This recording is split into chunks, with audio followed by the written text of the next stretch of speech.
Welcome to the EP Sports Zone. I'm Abby Hooven, sports editor of the Eastern Progress, here with my co-host, Zach Weston. How we doing, Abby? I'm doing great. We're close to spring break, and I'm just excited about this week's episode. Yeah, we got basketball Palooza today, all sorts of stuff. We're going to go over the seasons, recount how we did in the ASUN tournament, and then give out some awards. It should be pretty fun. Absolutely. Let's start with the men. Yeah, so the men, had to go on the road to Kennesaw State in the ASUN tournament, our first round, and we lost 82-73. It was a really interesting game because for a second I thought we had conquered those demons that had plagued us on the road early.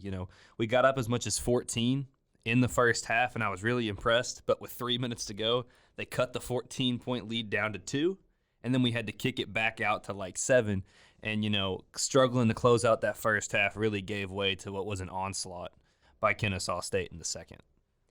I was looking at the first half, and I was like, wow, we can win this one. We're up 14, but I looked again second half, and it was down 11. So it wasn't usually we see them struggling to start games. This time we struggled to end the game, which was an interesting flip, and it was a tough game, a tough way to end the season, but notably Jamaru finished with 22. He was efficient on the game, 8 of 14, and Devontae had 23 and 9, so still some good performances, just didn't go our way. Yeah, so we had some guys step up, but we talked about going in, what we had to do to succeed in the tournament, and that was guys like Richard coming in as secondary playmakers and trying to get guys involved, and that just didn't happen, unfortunately. The offense was stagnant. And it's the same problems that we had all year. We shot under 40% from the field for the game. We shot about 40 from three, so you'll take that. But us and 2-point field goals don't seem to mix very well, unfortunately. So that was a struggle. And then we really also had a hard time getting Kennesaw State to turn the ball over in live situations. They'd travel or they'd airmail a few passes out of bounds, but we didn't really get an opportunity to go break and get downhill and get some easy buckets. So that really hurt us, especially in the second half when they tightened the screws defensively. Yeah,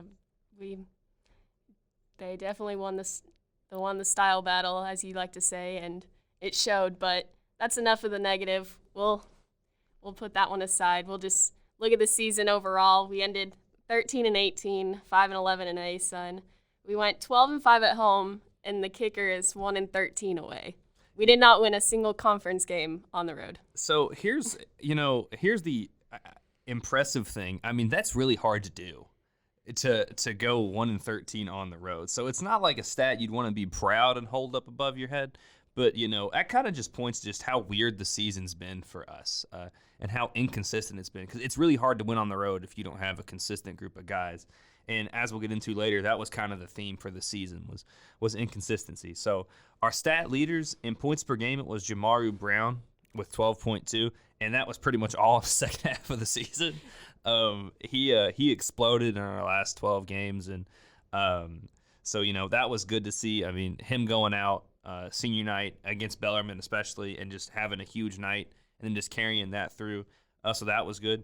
Rebounds per game, in our everyone is 6'4" or shorter starting lineup. Devontae punched above his weight class with 6.3 a game. So that's really impressive. He fights so hard, and that really comes up in the stat sheet.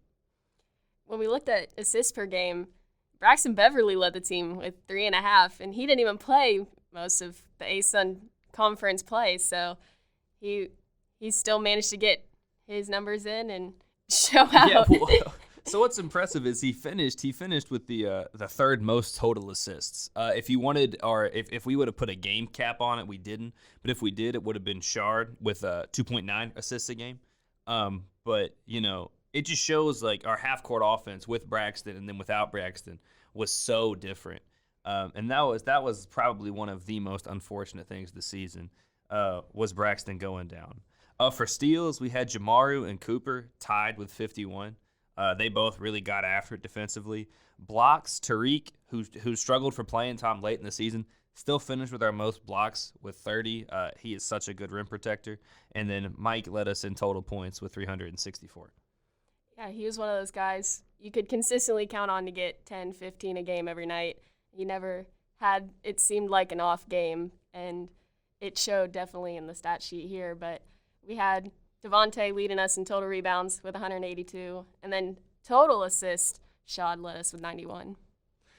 Yeah, so we really struggled to find with the assisting because we had a lot of guys around like 70 assists. We just struggled to find consistent playmaking and from a consistent spot, and that's really important, especially in a conference like the ASUN. If you look, all of the elite level teams like Bellarmine, who's playing Jacksonville in the tournament final, Jacksonville's got a great guard who just like runs their stuff, gets them into stuff, and that's how they pulled a few upsets on the road. But we struggled to find that this year, and I think like looking forward to next year is a way too early thing. If we find that half court playmaking, I think we'll really correct some stuff. Our team's most notable for our press, our most exciting 40 minutes in sports, if you will, and it showed with our steals. We had 316 total steals, averaged 10.2 a game, which was 5th in the nation of all D1 teams. So that was impressive. It was expected as usual. And Jamaru actually tied for 94th among all players in steals per game with 1.76. Yeah, that's what I love about our press. Everyone gets steals. Like, we just throw guys out there, and if you're playing for Eastern Kentucky, you'll probably average about a steal a game. Like, that's the really impressive thing is everyone buys in on the press. Now, what I was most impressed by, we only played 31 games this year, and we lead the country in three-pointers attempted. That's against some teams that have played 34, 35 games a year to get up around where we're at. We played 31 games and shot 1,029 threes. That is absurd. That is an absurd amount of three-point shots. We had the third most makes, too. So it wasn't like we say live by the three, die by the three. We were actually hitting like a good enough clip from there. But, I think it's with how we play the math game, I just think it's really interesting because, man, do we get them up. Oh, yeah, definitely.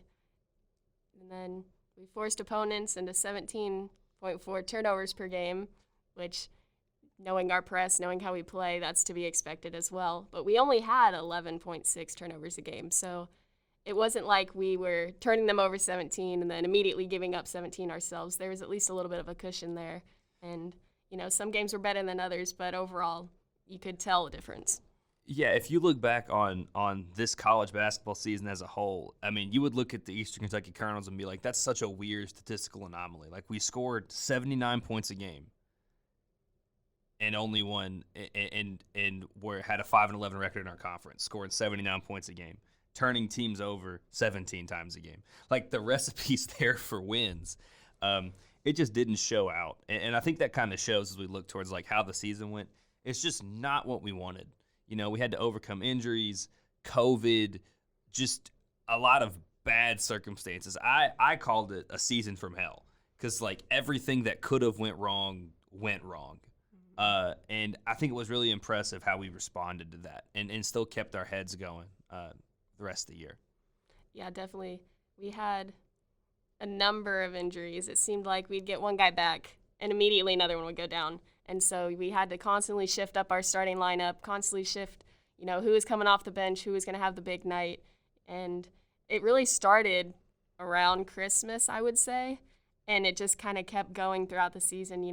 Jansen gets hurt. He can come back, but he's not full. And you got Braxton who goes out around January. And then you got Devontae who's in and out with turf toe and just players getting COVID, things like that. It just one thing after another. It seemed like once we thought we could catch a break, another guy would go down, and another guy would go down. And I think our ability to respond to that showed that, next year we don't know what the lineup's going to look like. We don't know who's going to be where, but we can make it work with whoever we've got. And it wasn't our season, but we still had some bright spots out of it. Yeah, I think you just have to look at how unlucky it is. Like, EKU legitimately was a top 10 team in the country as far as acquiring transfers went. We got Jansen from Marshall, who, if you come back in 20 years, he might have his jersey up in the rafters there. Like, that's how impactful he was at Marshall. And then Braxton was a high-level guard in the ACC, and they both got hurt. That's so unlucky when you think about it, because I think if they would have been healthy, the season would have went a lot differently. But, I mean, there's stuff to build on. Certainly not all hope is lost with the men's program, and I look for us to respond well next year. Moving into the women's season recap, we won the first round of the ASUN Conference Tournament against Kennesaw State, 71-57. That was our first conference tournament win since 2017 and our first home postseason game since 2003. That was an exciting game to be at. It wasn't a huge crowd like we might see for the men, but the crowd that was there was into it. The game got close late, and you could really feel it like permeating in the air, the energy that we needed this win. We wanted this win because we had a strong run several years ago in the OVC, and now we're moving into the ASUN, trying to make a name for ourselves, and this was a good first postseason win to have. Alice Recanati really had a strong game for them, 14 points, 5 assists. Aaliyah Green had 13 points, 8 rebounds, and 5 blocks. I mean, she was just everywhere on defense, it seemed like. And then Bria Bass and Emma Hacker had 10 points each. So it was a well-rounded game. Kind of had some back-and-forth moments, some slow moments, but we really kicked it in the fourth quarter. Yeah, that's textbook how you go win a tournament game. You keep it close, and then in the fourth quarter, you assert yourself and say, hey, like, we're the better team, we're going to win. And what I really liked was we did it by committee. We didn't need someone to go and have a completely out-of-body experience for us to get a win. We just played basketball, and we played the way we know how to play, and that ended up doing the thing that we needed. So in the fourth quarter, we got up 4 with 3:19 left in the game, and then it never got under that again. This team is so good at, once they get a lead, just handling their business and closing it out. We're a very mature team in that sense, and that's usually conducive to winning tournament games. We outscored them 24-8 in the fourth quarter. We came in to the fourth down 2. And I think what helped is at the end, it's a close game at the end. They're going to foul you a bunch. We made 9 of our 10 free throws to put the game away.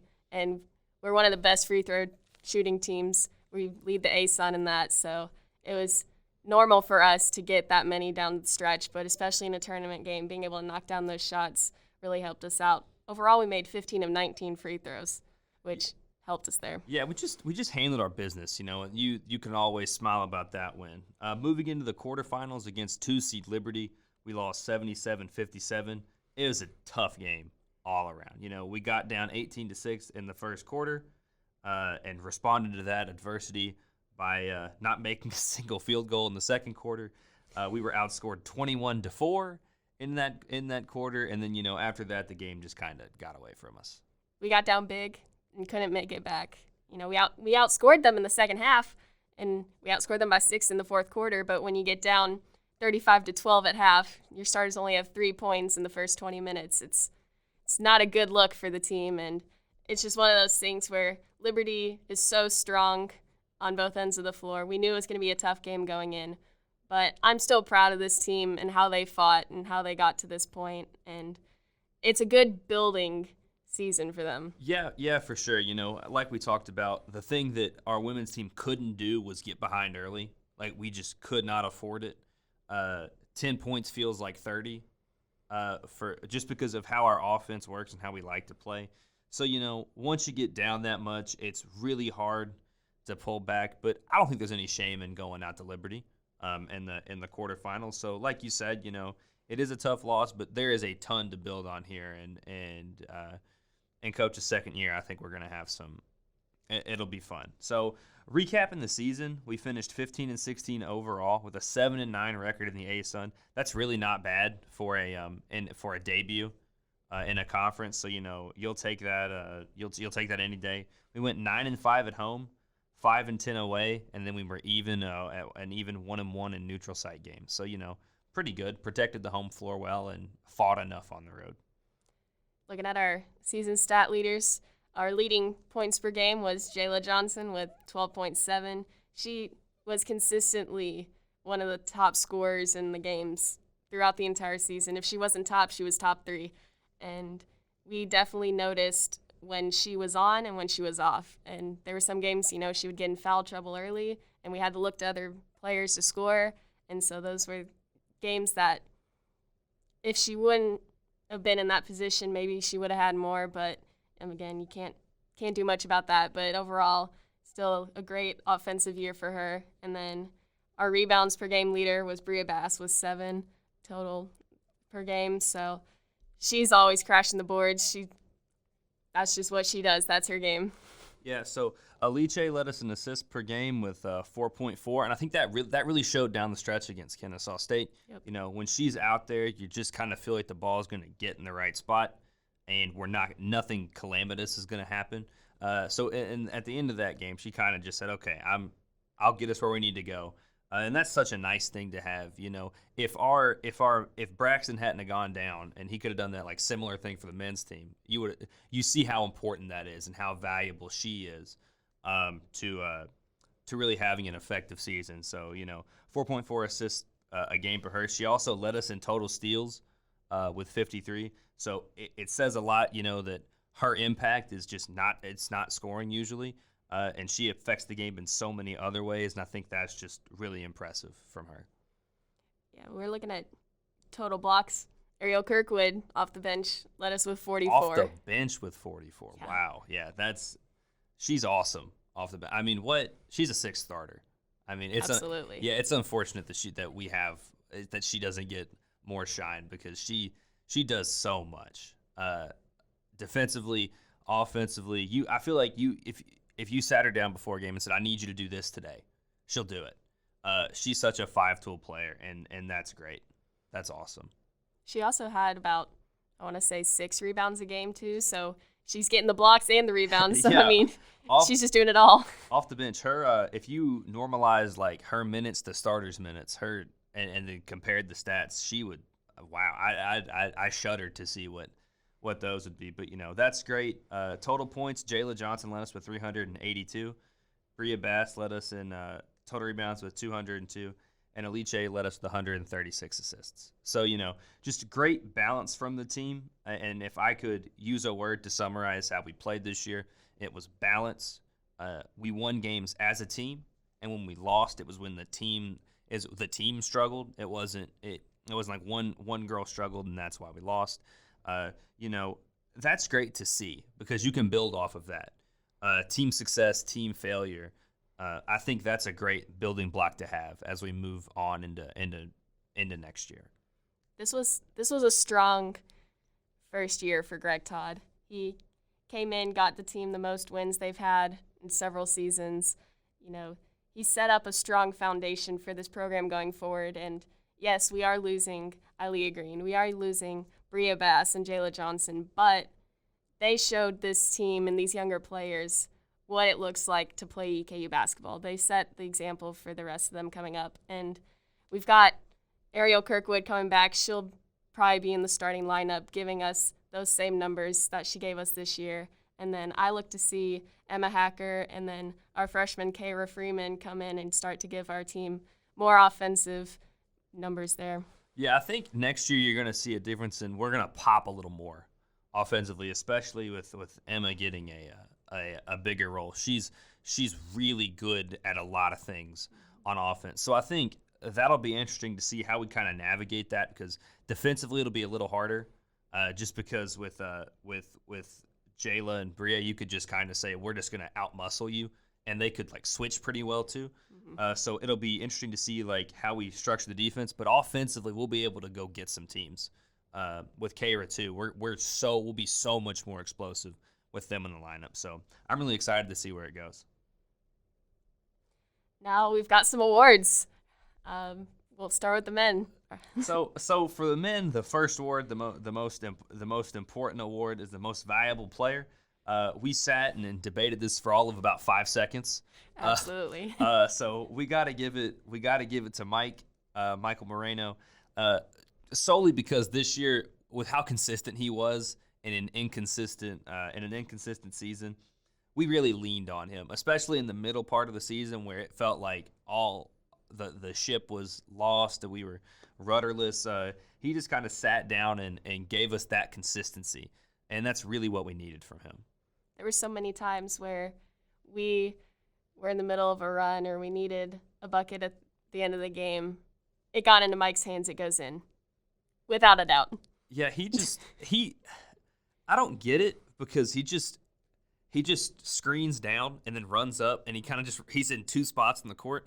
But for some reason, the ball always just seems to find him and he's always wide open. Just tons of space around him. So it's just like I would crack up, especially in our triple overtime game where I was like, he's going to shoot it. Why'd you leave him? You keep leaving him open. Yeah, why is he open? How does he end up open? Because I'm sure at some point you had to just be like, he's the guy on the scouting report. He's the only guy that's giving him. By the end of the season, you'd see that. Yeah, so it was really cool to see him just kind of evolve as a player too. He became so much more than a shooter this year, especially with his rebounding and his post scoring. So that was great, and expect him next year to take another step and really start to assert himself. So Michael Moreno, MVP, round of applause for him. Moving on to our second, nice round of applause, Abby. If we were videoing, they would have loved to see that. Sixth man of the year. This one also took about 2 seconds. Jamaru Brown. I think that's pretty clear. When you lead your team in scoring off the bench, that's your award. You can kind of pack it up and go home. Absolutely. I mean, just thinking about how he dealt with adversity, start of the year, coming back from injury, ice cold, like cold as ice, especially when he's so much of a rhythm player. The fact that he kept battling and down the stretch really became an offensive weapon for us, that was really impressive. So he earned that award. We've got Defensive Player of the Year next. Yeah, this one was a little more difficult to figure out. Yeah, well, we're gonna figure it out right now. So there are three real, like, as far as minutes and just contribution go. We got three contenders. You got Cooper Robb, who usually would draw the toughest perimeter assignment and would just be a perfect pest, just dogging people. You got Richard, who loves getting steals, energy guy, and you've got Tay, who kind of just does a little bit of everything on defense. So out of those three, who would you go with for Defensive Player of the Year and why? I'm thinking we've got to give this one to Cooper. He always seemed to have one of the tougher matchups, and he played most of the game most of the time. So he's doing that on a lot of minutes, and he's not showing any tired in his body at all. And he constantly stayed with his guy, and he had a lot of steals, obviously. So I mean, he just really locked in when we needed him to lock in, and was just a consistent defender, especially when we got into our press. I mean, he was irritating the heck out of some guys. Yeah. For me, my dad loves him. Your dad loves him. It's got to be Cooper Robb. He does so much defensively that doesn't even get talked about. Off the ball, he does a lot of work. He's so physical. Guys are just, when they see that Cooper's guarding them, they're in for a battle.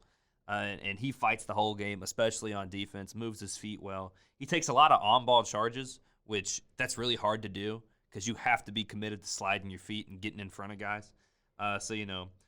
Cooper Robb wins Defensive Player of the Year. Round of applause for him. Well done, Cooper.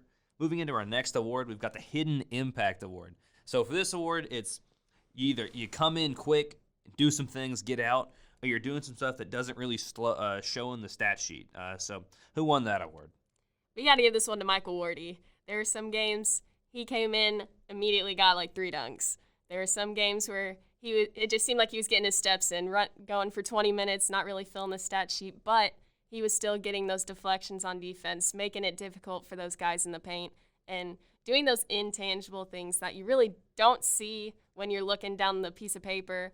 But there were some games that without the guy, it wouldn't have been the same outcome. Yeah, I think he embodies this award. He comes in, he's going to do what he's going to do. Every game he's going to do the same thing, and it's going to be impactful.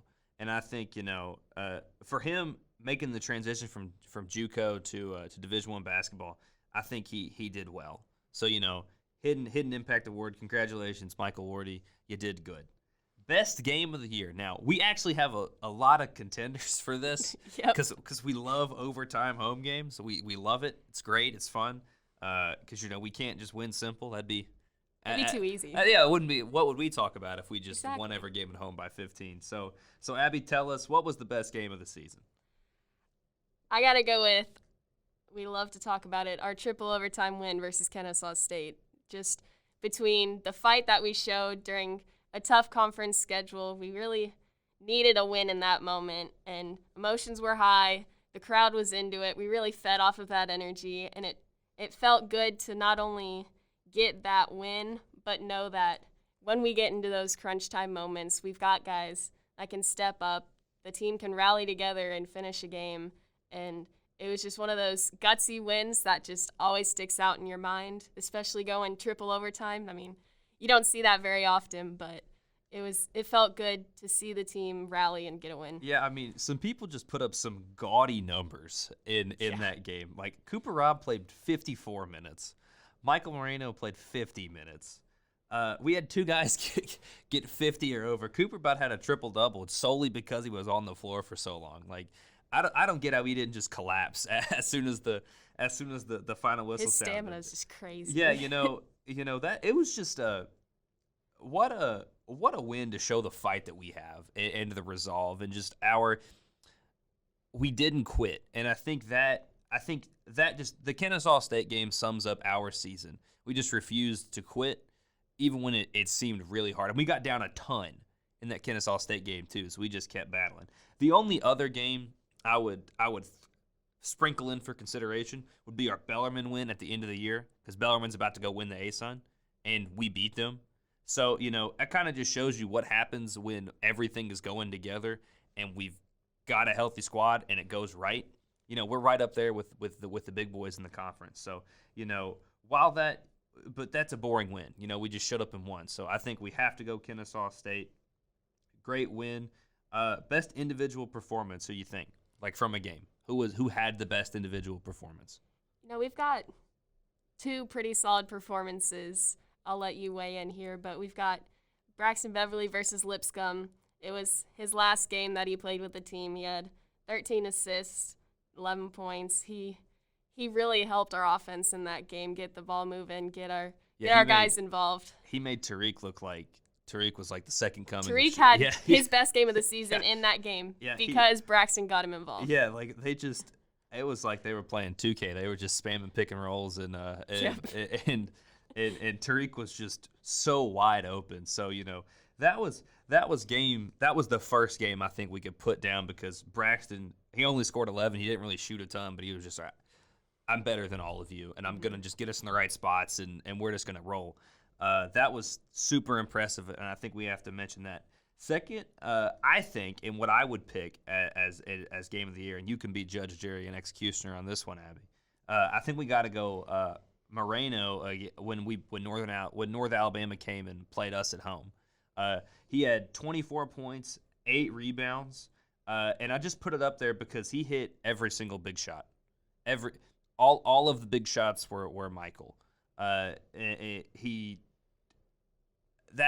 for me marks the best individual game, is when you just assert yourself in that way, and we weren't losing so long as Mike was on the floor. I think that wins it. I mean, there's not much to say. I mean, Michael steps up, makes the big shots. So I think in terms of, yes, Beverly did have an excellent game, but that was more getting other guys involved. If we want to think about one guy making his mark solely, it's got to be Mike. All right, what we got next? We've got the Irrational Confidence Award. This is my favorite award. This might be your favorite award. This is my favorite award. So let's talk about it for a second. The Irrational Confidence Award is so key. It's just when you're having a really bad game, and it's something my dad told me. Either shoot because you're hot, or shoot until you get hot. Either way, shoot. So I think we got to give that to Jamaru in that same North Alabama game. He was a sterling 5 of 19 from the field, and he kept gunning, and he was going to keep shooting, and nothing was going to stop him from shooting. He got to the line 12 times. He took 9 threes, made 2. But I just loved it because he just went – he just fire hose. Just kept it coming, and I love seeing that from a guy when you're it's not going, and it's like he was playing rec ball. He was gonna keep shooting, and it worked. That's the fun thing. It worked. That's just kind of how he plays, honestly, is if he's not hot, he will make himself hot by the end of the game. He's just going to keep shooting, and there's never been a moment where he's been, say, like 2 and 15 from the field. He's not going to shy away from a shot. That's just not in his blood. So that was a strong one. Our sound director has just given me a great quote, and it is from the Irrational Confidence player Dion Waiters. So what a cultured man. So Dion Waiters has the quote that sums this up. He says, "I'd rather go 0 for 30 than 0 for 9, because if you go 0 for 9, that means you stopped shooting. That means you lost confidence." And Jamaru, man, that's Jamaru. He has that confidence. What a guy. I think that's the most important award we can give out on this podcast. All right. we've got another good one. We've got the Roadrunner Award. This goes to the guy that played the most minutes per game and totaled the most overall in the season. No shock there. Cooper Robb. He played 985 minutes in 31 games, and he averaged 31 minutes a game. We mentioned earlier his 54 minutes against Kennesaw State. I mean, he's a guy, you could leave him out there for all 40 minutes every game. He wouldn't be tired. Yeah, he just I'm amazed at how Cooper Robb is so effective in how he just stays on the floor for so long. That's hard to do, and he always seems to fly under the radar. He does his stuff and gets out, but it's really impressive.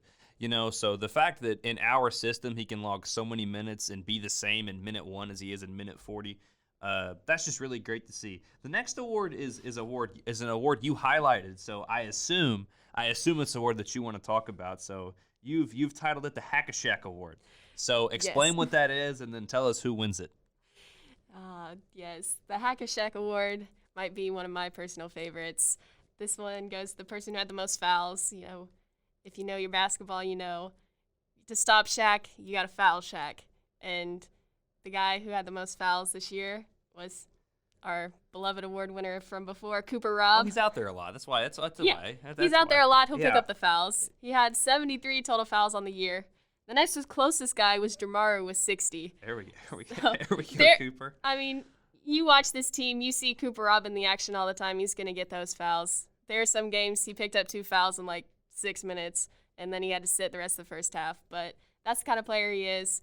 He's just always going to be involved, always willing to put his body on the line, and it shows. Yeah, what's awesome is he'll keep doing it. He'll pick 2 up because he is going to slide with the guy, and even if the guy turns the corner, he's not going to stop sliding, and he'll just he'll put his arm straight up, and then he'll be like, I'm just sliding, and it's awesome. I mean, I think a strong final little spurt for Cooper, with the Roadrunner and Hack-a-Shack Awards. His trophy case is starting to get heavy. So this next award, which you also came up with, I mean, you're coming up with why so negative with these awards? We've got the Silver Platter Award. Explain that one too, and tell us who wins it. Well, the intentions behind these are not to be negative. It's just you got to turn the negatives into something you can laugh about. Okay, let's hear it. Just with everything in life. Okay. So we've got the Silver Platter Award. Goes to the guy who had the most turnovers. I mean, there were just some games. It just happened. Teams got on to you. It's just a bad game. But we actually had a tie for this one. We had Jamaru and Kurt Lewis both have 50 turnovers each on the season. And then the next closest was Devontae with 45. So, yeah, see. I mean, if you look at 31 games, 50 turnovers, it's not terrible per game. That's not horrible. I mean, Kurt doesn't get enough shine on this podcast. I love him so much, but when he turns it over, I gotta say it's spectacular.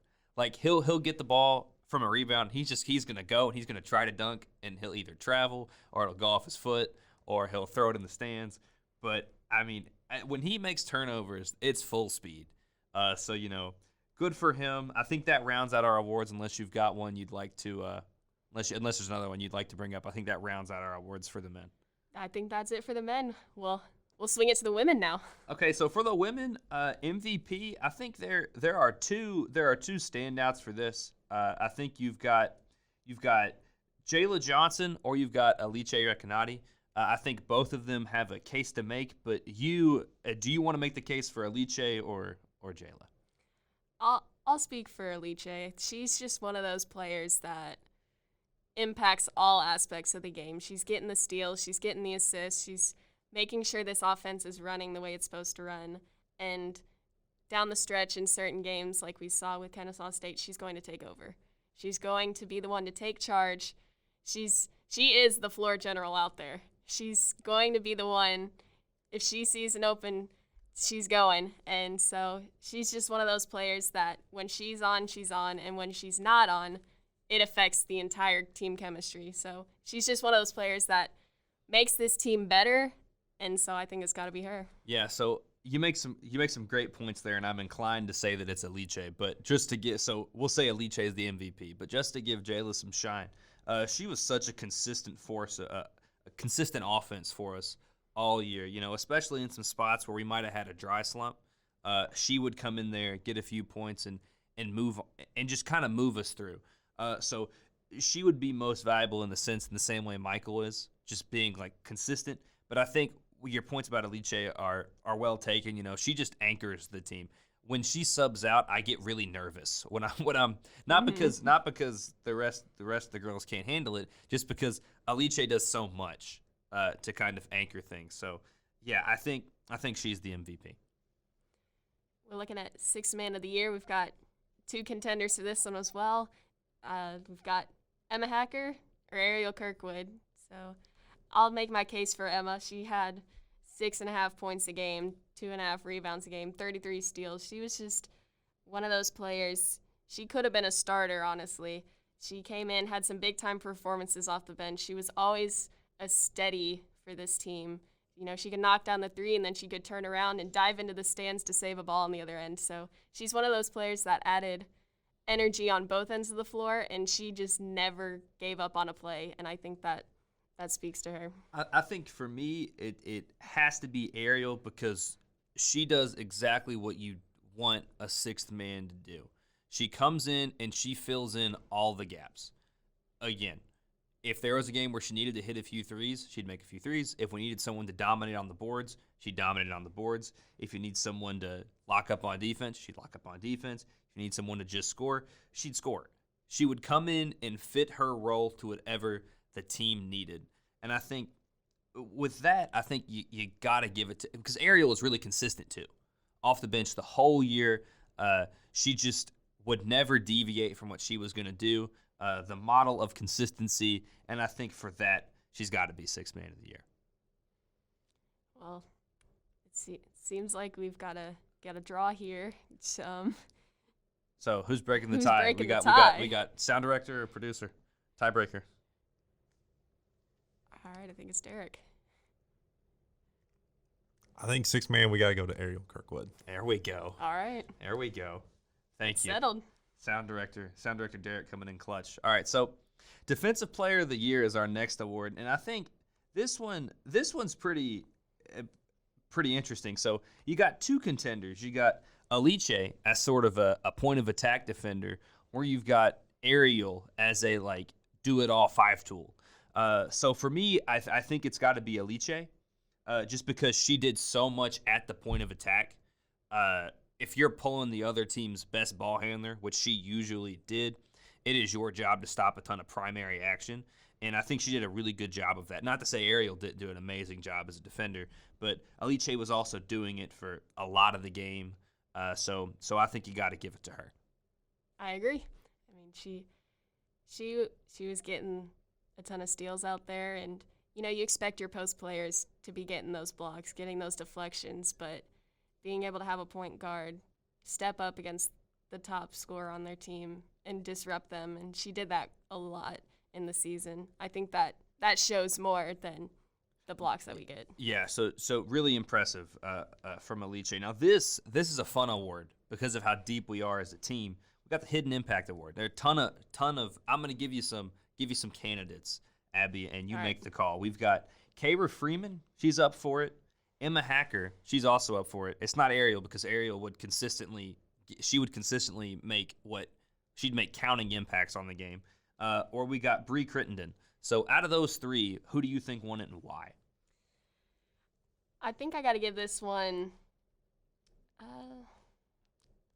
This one's hard just because there are so many candidates. I mean, honestly, you could have given it to even more than the 3 that we said. But I think if we're looking at just coming in and making those intangibles, I mean, I think Kara Freeman's got it. She had that spark. She didn't always get those numbers that you see, but if Alice went out and Kara stepped in, she was still able to run this offense well. And she would attack the basket whenever she could. She had no fear in her. And I think that's one of the things that I love about her is she's young, but she's fearless. And she's going to attack. She's going to get players involved. And yes, it might not show up on the stat sheet, but she's still getting those plays for those players. Yeah, she's just steady. To give though I think Kara's the winner, to give Bree a little shine, she was such a good glue person. She's a connector. If the ball goes from Alice to Jayla, odds are that Bree had some role in that. She's got a bright future ahead of her, so she was just really good at just playing her role well and just kind of connecting people in important ways. So congratulations, Kara. You won the Hidden Impact Award. Round of applause for you. All right. What was our best game this year on the women's side, Abby Hooven? I think we've got 2 contenders like we did for the men. We've got the overtime win against Central Arkansas late in the season. That was a crucial win for us down the stretch. We had a kind of sluggish first half. Then we had that whole bat delay during halftime, whatever you want to call that, bat gate, whatever.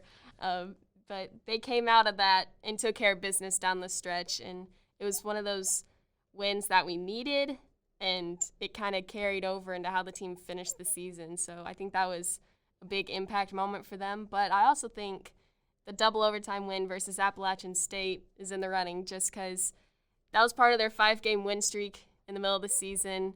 We needed that win. We gutted it out on the road, and it just kind of spoke early on to that this team's not going to quit. Yeah, it might get hard, but we're not giving up. Yeah, I really like the Appy State win because that's a non-conference road game. Those aren't games you're supposed to win. And we went in and like gutted it out. And we left everything on the floor. So I think if you were just saying like what was the most fun win we had, I'd say it's the Appalachian State game because you love getting road non-conference wins. They're the hardest wins to get in basketball. But I think just from the implications and what it meant, I think you got to go Central Arkansas as our win of the year. So well done team. That was a great win. Moving into the best individual performance we had, who do you think did it? I've got to go with Bria Bass, her double-double in a loss to North Alabama. 18 points, 18 rebounds. I mean, those numbers are just out of the blue. Not really out of the blue, but just out there in terms of getting 18 rebounds in one game. I mean, you hear about that every so often, but she was consistently putting up double figures in rebounding, but 18 was her best. And yes, we did lose in double overtime, but her performance kept us in that game, and she really made it difficult on their post players by being so physical, and it seemed like she was in most every play that they had. Yeah, so that I think anytime you go 18 and 18, that you can wrap it up there and you can stop. So I think that's pretty clear. For the Irrational Confidence Award, it doesn't really stand. She didn't have a 5 of 19 game like Jamaru Heat Check Brown, but I think we got to go to Jayla. She shot 37% from the field this year, and that wasn't totally on her. A lot of times we just kind of gave her the ball with 5 seconds left on the clock and said, shoot it, and hopefully it'll go in. But she's always super confident in her shot, and there are some shots she takes and makes that you're like, why did she shoot that? Were we sure that was open? Are we positive that was the best we could have gotten? The answer is usually no, but the result is usually yes. So I think Jayla wins that pretty convincingly, unless you've got a different person you think we could give it to. I think you said it pretty well. She's fearless, and it showed. All right, who was our Roadrunner for the year? Our Roadrunner was, without a doubt, Alice Recanati. She played 993 minutes in our 31 games, averaged 32 minutes a game. She was one of those players you just couldn't take out. Just the impact she had to be in there those minutes. Yeah, you just, she's so valuable with what she does, and she has a skill set that no one on the roster, that no one besides her really has. So definitionally, she is irreplaceable, and I think that showed. So that's her, and deservedly so. All right, second hack of Shaq. This one was pretty cut and dry. Jayla Johnson. She had 100 total fouls on the year. She got disqualified from games 4 times. Meaning fouled out or ejected. The only one who had more was Alice, who had 6. What up? She fouled out 6 times. But if we look at it, Alice was the next in total fouls with 75. So Jayla put those numbers up, but that's just how she plays. She's a physical player. She's not shying away from any action of any kind, and she is the Hack of Shaq Award winner without a doubt. Yeah, I think what's telling is, so she scored 12 points a game. She only played 22 minutes a game. So it wasn't, is she going to get in foul trouble? The question was, when is she going to get in foul trouble? How late can we kick this can down the line until she picks up her 3rd foul in the first half? So, I think we should, in future award shows, change it to the Jayla Johnson Award, because she plays so hard, and she ends. It's a product of how she plays. Yeah. Her getting those fouls. She's one of the best players we've had all year. It's not a bad thing. Just when you're so committed to being physical, like she is, you're gonna pick up fouls. But she earns them all. She never gets a cheap one. So well done, Jayla. You've earned the Hack of Shaq Award, and you really have earned it. The Silver Platter Award, player with most turnovers. Unsurprisingly, Alice. When she's in, she does so much of the ball handling, so much of it.